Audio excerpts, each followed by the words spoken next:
At one time, many considered it to be the eighth wonder of the world. 22 stories tall, it towered 302 feet over the Chicago skyline. From the observation tower at the top, people claimed they could see Council Bluffs on the western border of Iowa.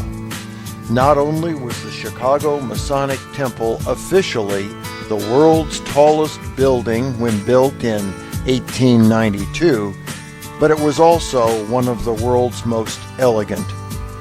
The impressive lodge rooms sat on the top floor, along with meeting rooms which also served as theaters for public performances.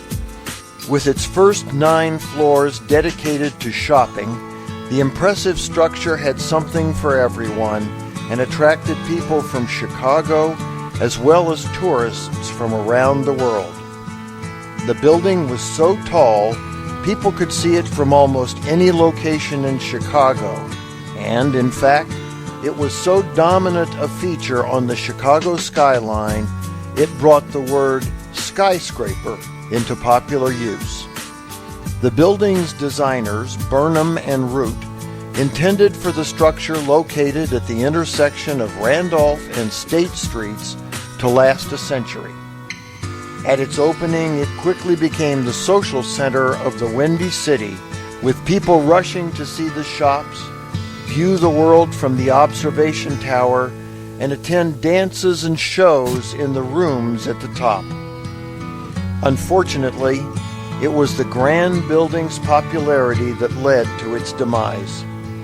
The logistics of tall buildings were not understood in the late 19th century.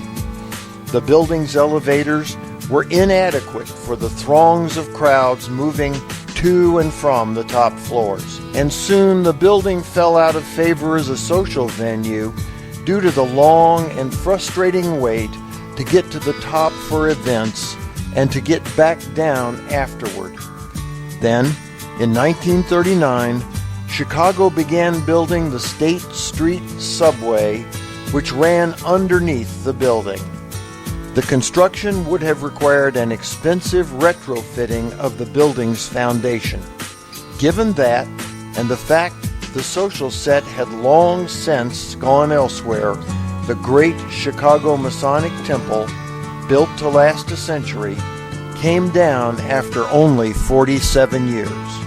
There is, however, an interesting footnote to the short life of the old building. Just about a mile south of where the venerable Masonic Temple once stood is a building of office suites at 190 South LaSalle. A postmodern product of architects Philip Johnson and John McGee, the distinctive style of the building remains almost hidden to the street-level viewer lost in a towering concrete forest. But careful inspection reveals the unmistakable look of the old Masonic Temple, topped off with a near-exact replica of the building's trademark cross-gabled roof and built as nothing less than a tribute to the original skyscraper, the greatest Chicago landmark of its day, the old Masonic Temple. For the Whence Came You podcast, I'm Steve Harrison with the Masonic Minute.